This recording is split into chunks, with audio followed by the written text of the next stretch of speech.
Ambitious. You've got big dreams. You really want the success, the lifestyle, the freedom. There's just one problem. You are lazy. You can't get yourself to move. Every day, you're at war with yourself. Part of you wants to grind, the other part wants to chill. This is what I went through earlier in life. It took lots of pain and struggle to get through it.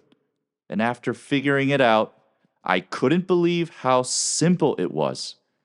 If you want to skip the pain and leverage my lessons to get past this fake barrier, then this video is for you. By the end of this, you'll have a game plan that maneuvers around your lazy tendencies and gets you to move forward towards your ambitious expectations. Step 1, change the problem. You've been fooled. You call yourself lazy, but that's not accurate, and it doesn't help you figure out a way through this situation. Here's the truth. You are paralyzed because you have the wrong approach towards your goals. Laziness is not a characteristic of a person. It is a circumstance of paralysis that finds you not progressing because your next steps are not very clear. Sometimes the more ambitious you are, the more susceptible you are to a state of laziness. You suffocate under the weight of your very large goals, and your mind shuts down in the face of the mountain you have to climb. Here's the practical takeaway. Don't label yourself lazy.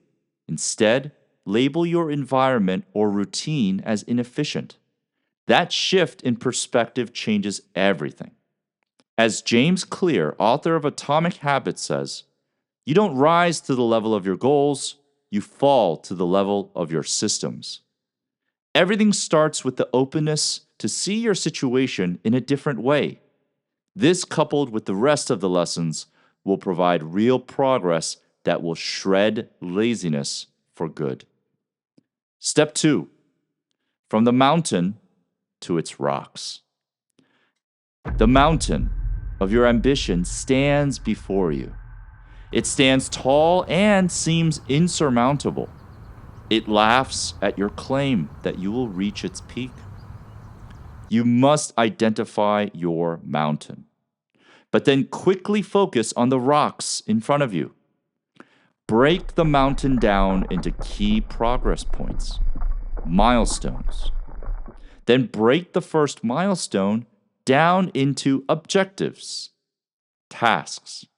Each task you have next should be very clear and easy to execute. If you feel the task in front of you is a bit too big and daunting, then break it down into smaller tasks. Every journey can be broken down into steps. And many of these steps will be regular things that need to recur. These then become your habits. The goal, to milestones, to tasks, to steps.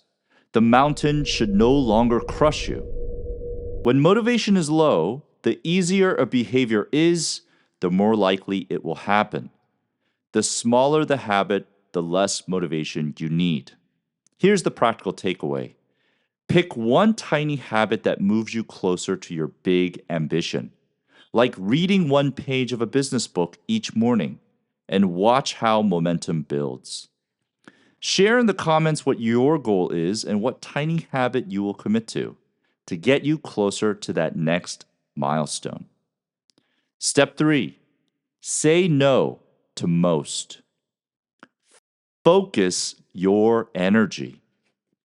Not all efforts are equal. You've probably heard of the Pareto principle or the 80-20 rule. It states that 80% of your results come from 20% of your actions. If you're finding it hard to take action, then you should limit what you do and focus on the high-impact 20%. It's more important to say no to things than it is to say yes. You should cleave out most things that are not providing you with enough return. You need an acute understanding of what is valuable to you in your progress. Value is everything. I used to do things for the sake of doing it. It drove dopamine in my brain to just get stuff done. But most of that action was just having me run in place. There was no significant progress forward. I was tricking myself. I was a dopamine junkie, getting high off of the cheap tricks without understanding the true value of my efforts. Here's the practical takeaway. Out of all of your small steps you've identified, start asking yourself the value of each step. Get into the habit of assessing the value of things. This will get you to automatically start prioritizing things against their value to your journey. You are developing a mindset, so this will take time. Just go through the motions. Step 4, hack your environment. Look around. How many distractions do you have that you will run to the moment you face a barrier? Reduce the things that your mind can grab onto when it is overwhelmed with the task in front of it. As mold naturally proliferates through near water, inaction prospers from the distractions it can cling onto. If you are serious about your goals in life, then minimize what is around you so that your mind has nowhere to run. Once it tries to escape, it finds out soon enough that there's nowhere to go but through the barrier. Cal Newport, author of Deep Work, emphasizes that removing distractions is more effective than boosting willpower. If you're always battling temptation, you're going to lose eventually. Here's the practical takeaway. Make your environment supportive of your goals. That could mean deleting social media apps from your phone, disabling notifications, or creating a dedicated workspace that forces you into focus. Step 5, 2-minute rule. The start is your prison. It is what gives you the lazy label. Once you can easily get started, then most of the battle is won. That's where the 2-minute rule comes in. When you time box a certain activity into something digestible and small, you can suffer it much more easily. Saying that you will do something for 2 minutes, then see how it goes, is a powerful way to slip into action. Practical takeaway.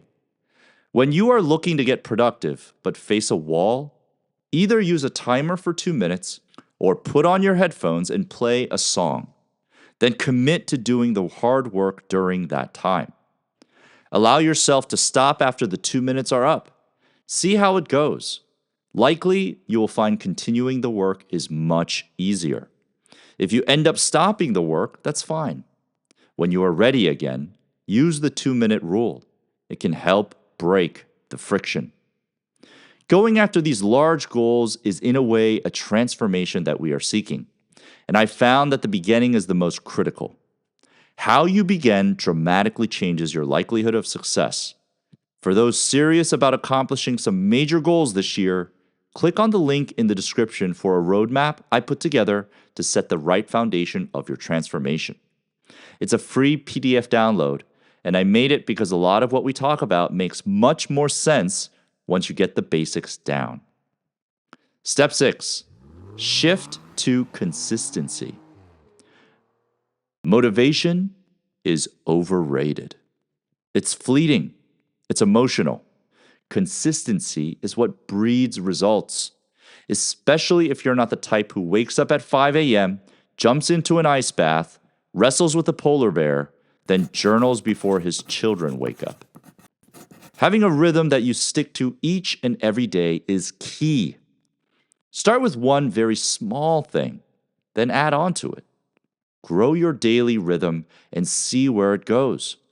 What you do every single day consistently will determine who you become and what you accomplish. From John C. Maxwell, small disciplines repeated with consistency every day lead to great achievements gained slowly over time. Here's the practical takeaway. Start a list of things you will repeat each day. Start with something small and easy to commit to. Put that list up somewhere that you can see it each morning. Then add more onto it. Think of the small, repeatable habits that will get you closer to your goals, your milestones, your tasks. Add those. Make it a living list. Step 7. Program with incentives. You crave dopamine. That's what makes you grab onto distractions when you face the mountain of your ambition. Don't expect to go cold turkey on dopamine. Just get it under control so it doesn't control you. Link pleasurable rewards to tasks you want to accomplish. For example, you only get to watch an episode of a TV show if you complete your daily micro habit. Or you can use Instagram for 30 minutes if you check off an item off your day's to-do list. This will begin to associate these distractions as results of good action, and not something you can just fall into whenever you wish. This is temptation bundling, where you pair a want with a should. You want to play a game, you should be going for a run. Now they coexist, one after the other. And here's the practical takeaway. Brainstorm 3 rewards you love. Attach each reward to a specific habit. Over time, start to replace the rewards with more and more healthy and productive ones. You will find out that as you progress towards your goals, you need less and less of the low-value distractions as you once did. You grow out of them. Step 8. Immerse in your dream. How bad do you want it? This matters. And you may forget along the way what exactly your destination is and how much you want it. Whatever your dream is, it's good to make it more visceral. Immerse yourself in the surroundings of your dream and your goals. Take your dream car for a test drive. Book an Airbnb in a house of your dreams, in the location of your dreams. Eat at the restaurant that you'd like to dine at whenever you wish. These things will cost money, but you are investing in fueling your dreams. And that is important to help drive you each day. It's not the most important, but on top of all of the other steps we outlined, this one only helps. If not from me, then take it from these guys. Napoleon Hill, author of Think and Grow Rich. All achievement, all earned riches have their beginning in an idea. If you do not see great riches in your imagination, you will never see them in your bank balance. And Albert Einstein. Imagination is everything. It is the preview of life's coming attractions. And if you'd like to get some additional tips on powerful daily habits, check out this video here.